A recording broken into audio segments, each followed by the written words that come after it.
एक वीडियो मेरी दोस्त ले लेती हूँ ये पक्का ठीक है नहीं बोलो भाई मेरे सिमरा नहीं है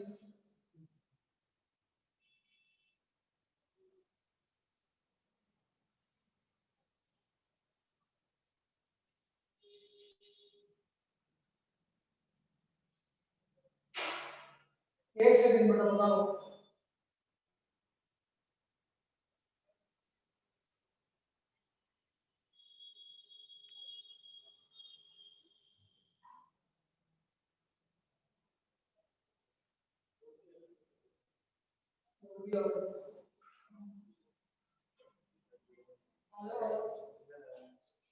इधर आ गया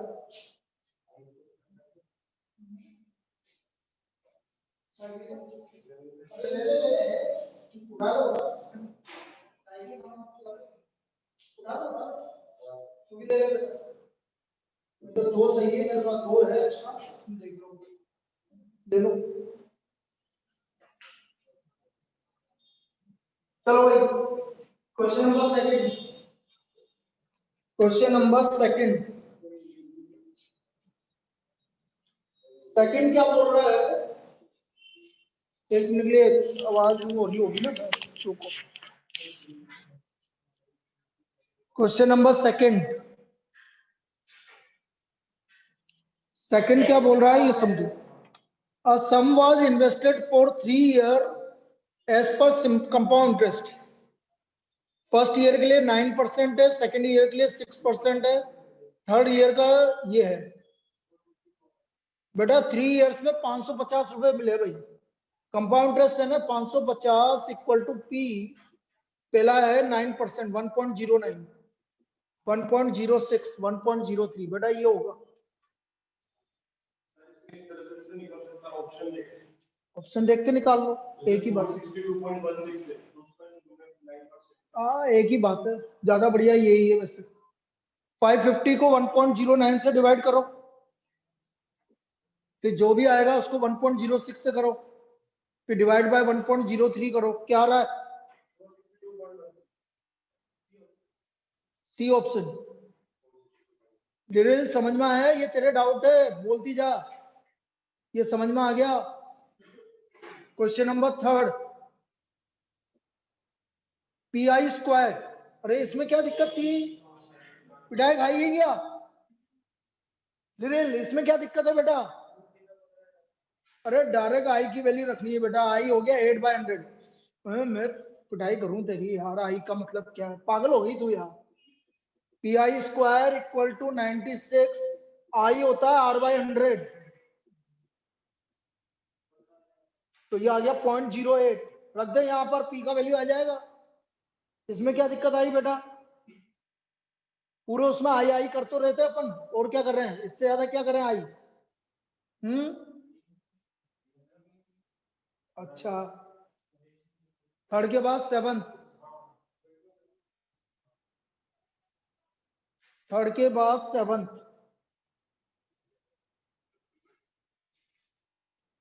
सेवंथ है अब सेवंथ क्या बोल रहा है कि प्रिंसिपल 2000 रुपीज है देखो उधर प्रिंसिपल 2000 रुपीज है rate of interest of time इसको फॉलो कर रहा है भाई तो इसके फैक्टर करो तो x-6 x-5 कुछ भी ले लो 6 और 5 कुछ भी ले लो कोई फर्क नहीं पड़ता 2% 6 रेट ऑफ इंटरेस्ट ले लो 5 इयर्स ले लो तो ये आ गया 600 बस भाई किसी को भी रेट किसी को भी कुछ भी ले लो भाई एक को रेट ले लो और एक को टाइम ले लो आया आ गया 7 के बाद 8 the certain some of money rupees 692 क्या बताया था बेटा 692 इन 2 इयर्स 800 इन 5 इयर्स डिफरेंस बोलो 108 का डिफरेंस आया 3 साल का तो 1 साल का डिफरेंस आ गया 36, तो 2 साल का हो गया 72। 72 माइनस कर दो 620। अब बताओ इससे इजी क्या प्रॉब्लम मिलेगा भाई? 8, इससे इजी क्या मिलेगा? किसने पूछा था 8? बोलो। 9, find the present value of perpetuity. अरे यार 9 किसने पूछा? परपेचुइटी बेटा R/I। क्या करूं मैं इसका? कल ही तो पढ़ाया था लास्ट क्लास में। R/I 50,000 पर मंथ, और 12% पर एनम है, तो पर मंथ हो गया 0.01। 50,000 अपॉन 0.01 निकालो कितना आ रहा है? 5 lakh 50 lakh.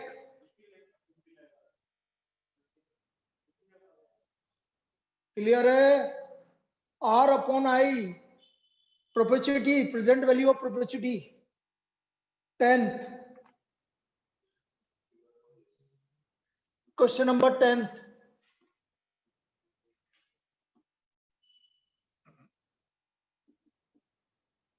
A person wants to lease out a machine 5 lakh for 10 years. 51272 per annum payable annually at the end of first year. 10%। तो बेटा इसकी प्रेजेंट वैल्यू निकाल लो ना। अब क्या दिक्कत आ रही है?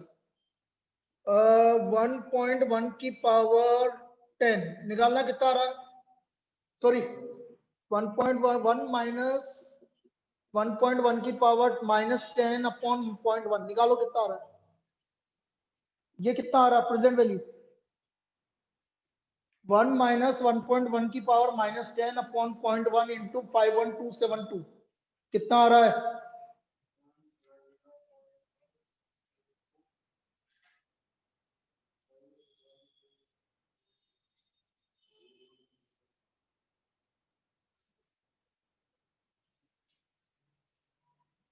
तो बढ़िया है ना, लीज ही करो ना, फिर क्या दिक्कत आ रही है? 5 लाख की मशीन है, आपको सिर्फ 3,15,000 रुपए देना है, तो लीज ही लो ना, फिर क्यों खरीद रहे हो? खरीदने की जरूरत ही नहीं है। तो इसका मतलब लीज में लेना है भाई।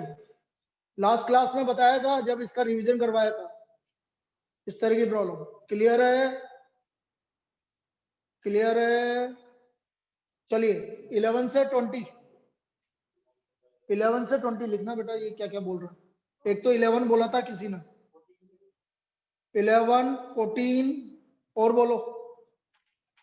11 से 20 में 11, 14, 11 आता है, गलती से पूछ लिया, चलो कोई बात नहीं। 18, 19 लिखना बेटा, लिखते रहना। 13, 13 और बोलो। 13, 14, 18, 19 ये 4 क्वेश्चन पूछे हैं भाई अभी तक 20 तक। 13, 14, 18, 19 बस। और कोई डाउट किसी का? 13, 14, 18, 19 जो बाद में आया, वापस से बोल रहा हूं, कल 12 बजे टीवीएम की ऑफलाइन क्लास है, टाइम वैल्यू एंड मनी। जिसको आना है सिर्फ ऑफलाइन होगी, ऑनलाइन नहीं होगी। तो जिसको आना वो यहाँ आ सकता है। ऑफलाइन क्लास है 12 बजे।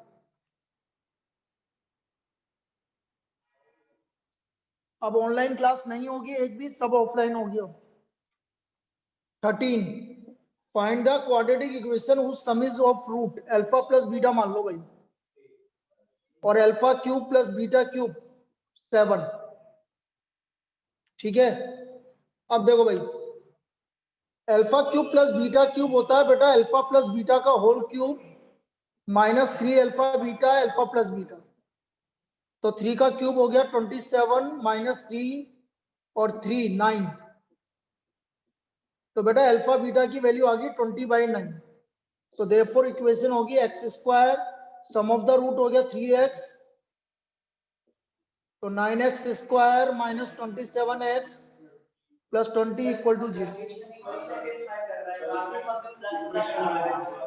क्या? हाँ हाँ, एक में सेटिस्फाई नहीं कर रहा, वो तो वही बात है। आप सर्टिफिकेशन करके भी कर दे सकते हो, लेकिन सॉल्यूशन ये है, सॉल्यूशन ये है। क्लियर है बेटा? 13 ठीक है 14। बेटा 14 के लिए मैंने क्या बोला था तुमसे, जब भी आपको एक रूट गिवन है लेकिन रूट में माइनस, आप पहले इसको ऐसे लिखोगे, तो इनका सम हो गया alpha plus beta equal to 10 और अल्फा माइनस बीटा हो गया 2√3। सॉरी, मुझे अल्फा माइनस बीटा क्यों निकालना, मुझे तो अल्फा बीटा निकालना। तो 25 माइनस 3, तो x square minus 10x plus 22 equal to 0। X square minus 10x plus 22 equal to 0। ये हमारा क्वेश्चन नंबर 14 हो गया भाई।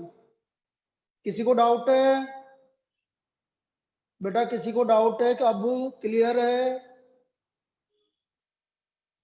रूट वाले को बाद में रखना है, बाकी पहले इसको रखना है। 14 के बाद क्या बोला था बेटा? 14 से पहले और कोई है किसी का डाउट? 18 19 से पहले किसी को कुछ भी नहीं आया हो तो पूछ लो भाई। कोई बोल रहा था कल 16 के लिए भाई, 16 तो कल करवाया तो था, उसी टाइप का प्रॉब्लम बेटा। अरे एक minute, x plus 2 is greater than 0, तो एक्स का वैल्यू किससे ज्यादा है? और 2x minus 6 is greater than 0, तो एक्स का वैल्यू किससे ज्यादा है? तो ऑब्वियसली 3 से ज्यादा है। अरे नहीं आएगा ना बेटा, इधर देख, ये -2 ये 3, ये बोल रहा -2 से ज्यादा, ये बोल रहा -3 से ज्यादा, तो यही तो कॉमन है। अरे मैं तेरे से बोल रहा हूँ कि तेरे मार्क्स 10 से भी ज्यादा है और 15 से भी ज्यादा है, तो 15 से ज्यादा है। 10 से 15 क्यों बोलेगा? हाँ 3 to इनफाइनाइट है। आ गया समझ में? 16 आ गया भाई समझ में? 18 देखो, 18 तो बड़ा इजी था, कल ही बताया था। बस मैंने लॉग का नहीं बताया था, उसमें क्या दिक्कत आ रही है लॉग में? देखो sir 18 1 2 3 log 2 to the base 10, log 3 to the base 10, 4 to the base 10। 1 multiply होगा इससे log 2 to the base 10, plus 2 इससे मल्टीप्लाई होगा 2 log 3 to the base 10, और plus 3 log 4 to the base 10। log 2 to the base 10 ये power में चल जाएगा log 9 to the base 10, और ये पावर में चल जाएगा log 64 to the base 10, और तीनों मल्टीप्लाई होगा। बोलो कितना आ रहा है?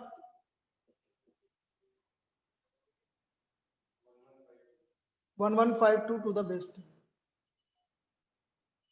आया क्या? आ गया समझ में सभी को? भाई first row first column 1 into 1 बनेगी भाई आपकी मैट्रिक्स, 1 into 3 और 3 into 1, तो 1 into 1 बना।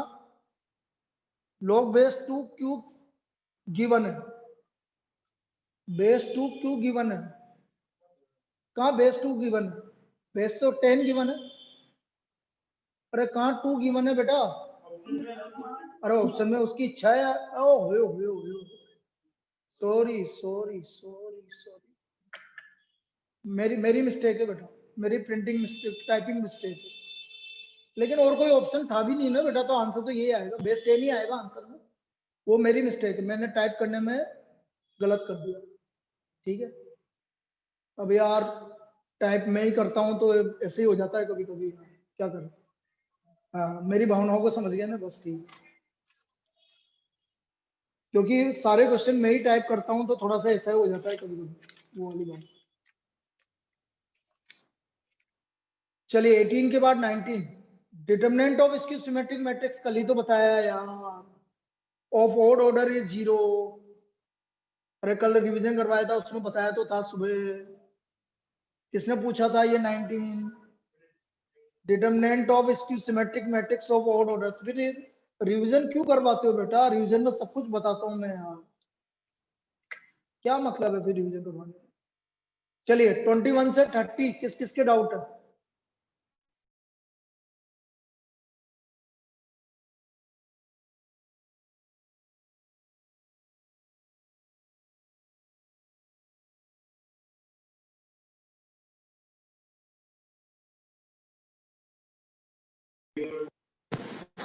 एक मिनट के लिए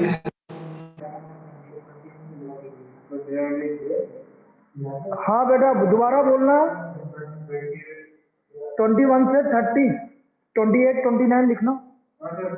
इसके अलावा 28, 29, 22 लिखना बेटा। 22, 28, 29, 25, 26, 27 तीनों। और बस चलिए 22। अब 22 क्यों नहीं आया बेटा? ये बोल रहा है कि 15 ऑब्जर्वेशन का 9 है, तो टोटल तो 135 हो गया। शुरू किए 9 ऑब्जर्वेशन का 11 है, 99, तो बचा कितना? 36। कितनी ऑब्जर्वेशन बची? 6, तो 6 आ गया भाई। किसने पूछा था? 22 क्लियर है। टोटल 15 इंटू 9 135, 9 इंटू 11 शुरू के 9 का 11 99 है, बाकी बचे 36 6। 22 के बाद क्या बोला बेटा? 25 कौन पूछ रहा है? अरे यार ये लिरिल क्या करती है बेटा तू? क्यों दिक्कत आती है बेटा? मेरे को यही समझ में नहीं आती तेरे को। इतनी इजी प्रॉब्लम पे तेरे को दिक्कत आती है यार। 1 2 3 4 5 6 6 9 10 14 12 8 मीडियन है तो सीएफ निकालेंगे।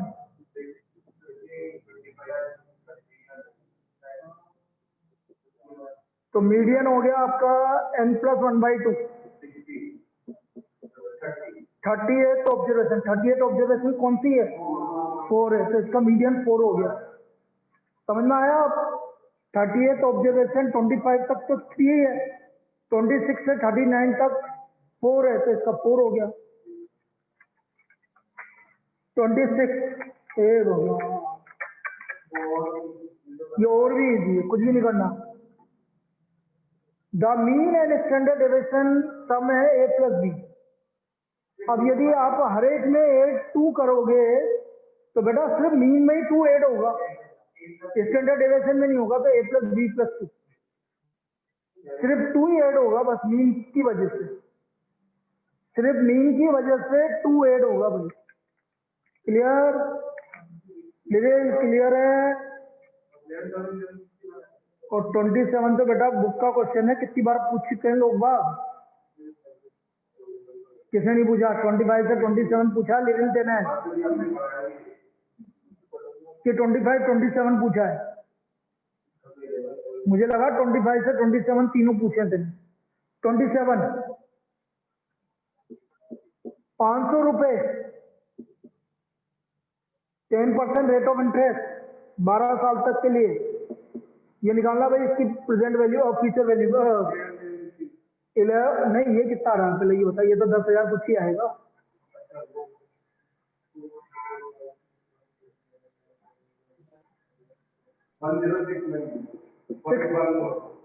और ये 10 साल 1 साल के लिए एक्स्ट्रा पड़ा रहा तो उसका इंटरेस्ट चल जो भी है। क्लियर है? 27 अरे 1 साल के लिए एक्स्ट्रा पड़ा रहा, तो एक्स्ट्रा पड़ा रहा तो 11761। 27 के बाद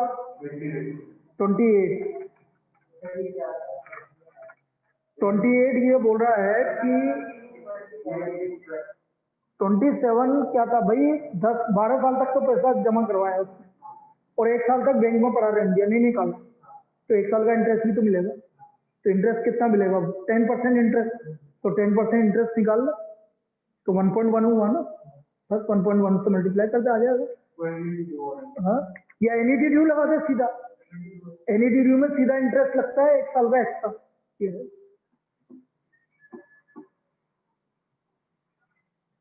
28 मशीन डेप्रिसिएट 10%। अरे भाई ये बोल रहा है कि 9,000 उसकी फाइनल वैल्यू है और 23,240 उसकी प्रेजेंट वैल्यू मतलब खरीदी है, और डेप्रिसिएशन है 10% का। एंड निकालना है 9,000 अपॉन 23240। 9,000 डिवाइड बाय 23240 निकालना, कितना आ रहा है? 0.38 के करीब आ रहा है। अब 0.9 की पावर करते जाओ भाई, जब 0.38 आए तब बता देना मुझे कितनी पावर में आ रहा है 0.38। 0.9 की पावर करते जाओ, 0.38 आ जाए तो बता देना। 9 पे आ रहा है भाई, 9 पर आ रहा है। तो कितने साल के लिए मशीन रखी भाई? 9 साल की। आया समझ में? अरे आ गया समझ में, 9 ईयर के लिए हो गया ये, तो n इक्वल टू 9 हो गया। आ गया? किसी को दिक्कत है? 28 के बाद कौन सा है बेटा? 29। 29 में तो बेटा मेरे को करने की जरूरत ही नहीं है। मोर देन 30, तो 30 तक कितने हैं? 65। टोटल 100 है, 100 में 65 माइनस कर दो तो मोर देन 30 ही आ जाएगा आपको। मोर देन 30 कितने स्टूडेंट होंगे? 35। 29 किसने पूछा था? क्लियर है बेटा? बेटा क्लियर है? 30, 29। चलिए 30 पूछा है क्या? 30 तक और कोई डाउट किसी का? 30 तक कोई और डाउट किसी का? चलिए 31 टू 40, 32 लिखना बेटा। 32, 32, 33, 40, 32, 33, 40। और कोई? 40 तक, 32, 33, 40। और कोई?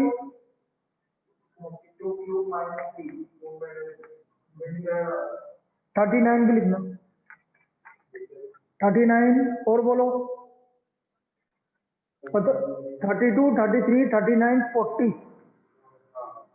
चलिए 32। Find out the 5, 27, 61, 122। तो ये तो साफ दिख रहा है भाई, ये cube minus 3, cube minus 3, sorry 3 का क्यूब माइनस 3, ये ओड हो गया। और 2 क्यूब माइनस 3, ये 32 हो गया भाई, ये 32 हो गया।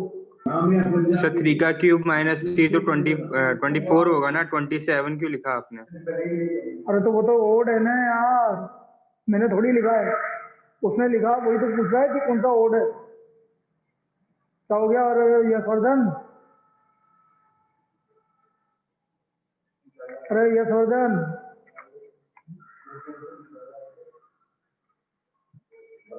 मैंने नहीं लिखा कुछ भी, मैं ऐसे ना काम करता भी नहीं हूँ। 33। अब देखो ये क्या है, ये एक पैटर्न निकालना है बेटा। A B C, C B A, B C A, C B. तो ये पैटर्न है बेटा, ये पैटर्न देखना पड़ता है। A B C, C B A, B C A और ए सी बी, ये पैटर्न होता है बेटा। ये पैटर्न होता है इस तरह का, ये बनाना पड़ता है। This is a pattern. आपको पैटर्न भाई किसी ने 10th क्लास में एनटीएससी की तैयारी की थी क्या? उस समय बताया होगा तुमने एक पैटर्न, ठीक है। अब ये क्या है, ये अब मैं तुम्हें इसकी कहानी बता देता हूँ। मैं तुम्हारे लिए पेपर अलग अलग तरह से ढूंढ के लाता हूँ। ये पेपर सैंपल पेपर था किसी साल का, उसमें से दिया ये बस। हाँ चलिए 33 के बाद क्या बोला? 39।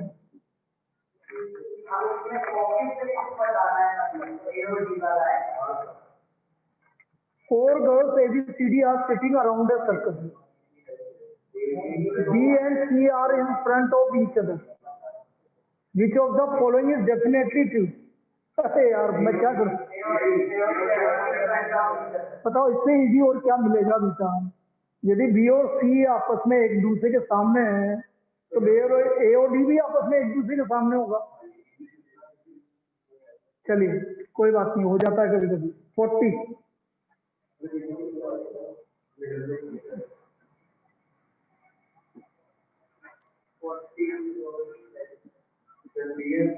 40. 7 children A, B, C, D are sitting in a row. G is right of D. G is right of D. G is right of D and to the left of B. A is on the right of C. A is on the right of C. A and D have one children between them. A and D have one children between them. कितने जने हैं पहले तो ये बता दो, अभी तो एक जने का लफड़ा है. A and D, E and B have two children between them. E and B have yellow E. बचा क्या?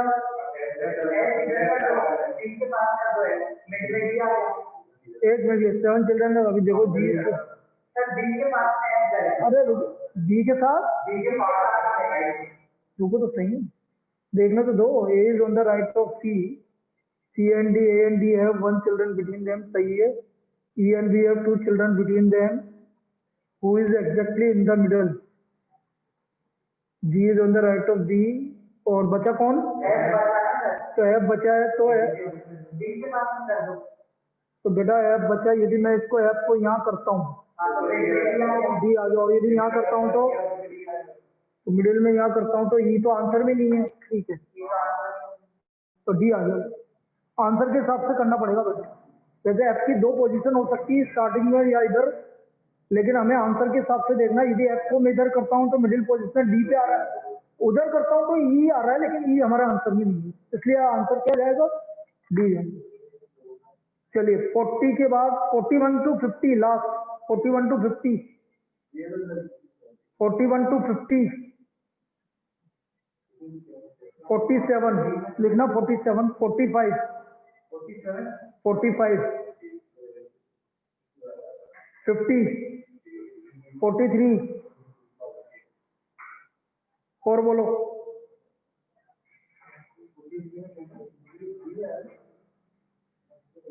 43, 42 भी बोला भाई. 42 बस. चलिए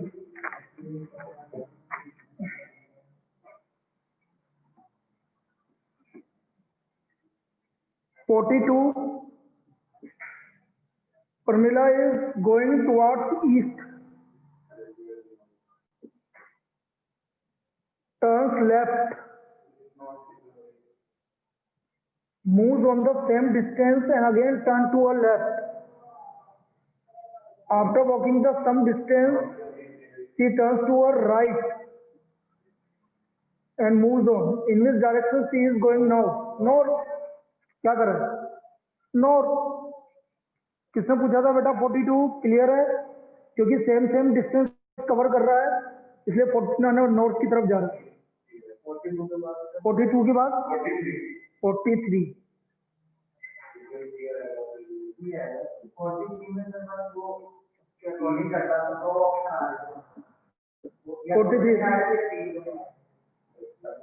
ईस्ट की तरफ मूव करके बैठे हुए हैं भाई. C is between A and E. अभी चेंज कर देंगे बेटा, गलत होगा तो. B is just to the right of E. B is just to the right of E. हाँ, B is to the right. B is just to the right of E. But left of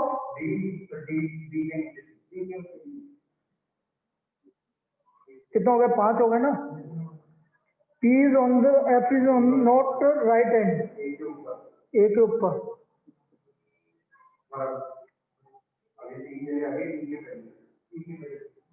E के पहले कितने जने आ गए? 3 जने आ गए बस. E के पहले 3 जने आ गए.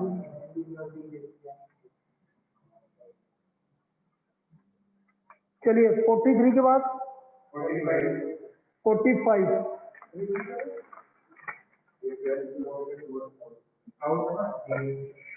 Raju walks 10 meters towards south from his house. 10 meters. Turns left and walks 25 meters. एक मिनट। अच्छा मैं दूसरा क्वेश्चन पढ़ रहा हूँ। Town D is 12 kilometre towards the north of A. Town D is 12 kilometre towards the north of A. Town C is 15 kilometre towards the west of the town D. 15 kilometre C. Town B is 15 kilometre towards the west of the town A। 15 कितना 15 kilometre. कौन है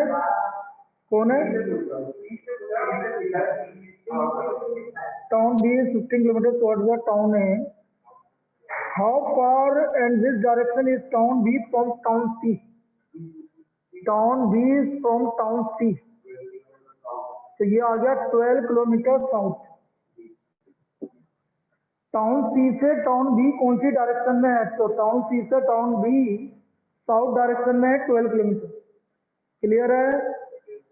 चलिए 47। Some books are magazine.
अब क्या बोल रहा है भाई, ये देखो।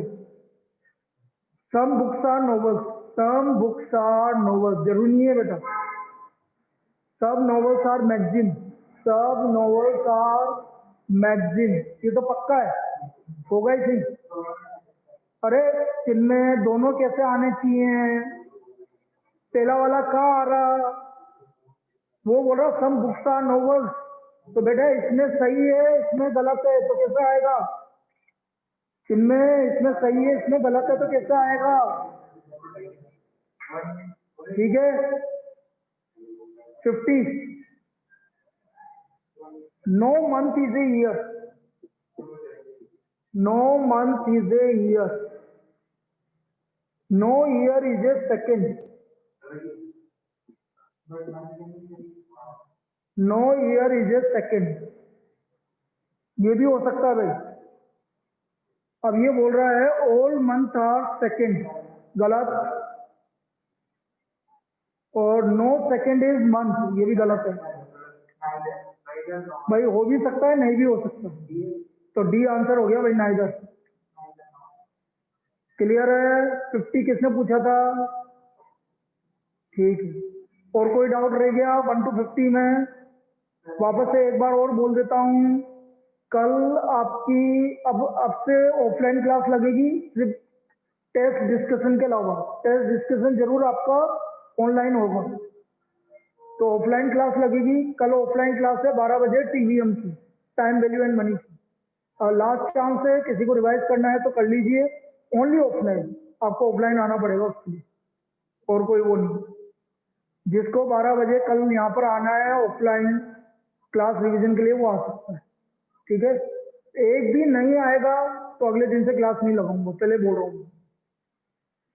यदि एक बच्चा भी नहीं आया किसी दिन, तो मैं अगले दिन से क्लास नहीं लगाऊंगा, क्योंकि मतलब उसका मतलब ये है मेरा 1 घंटा खराब होगा। मैं वो 1 घंटा किसी और को भी दे सकता हूँ भाई। 12th वाले बहुत मांग रहे हैं, 11th वाले मांग रहे हैं, 10th वाले भी मांग रहे हैं, तो फिर मैं तो किसी को भी दे सकता हूँ। इसलिए जिस दिन आपको एक भी नहीं आएगा, अगले दिन से क्लास नहीं लगाऊंगा। ठीक है। कल 12 बजे टीवीएम का रिवीजन में लिख देता हूँ भाई।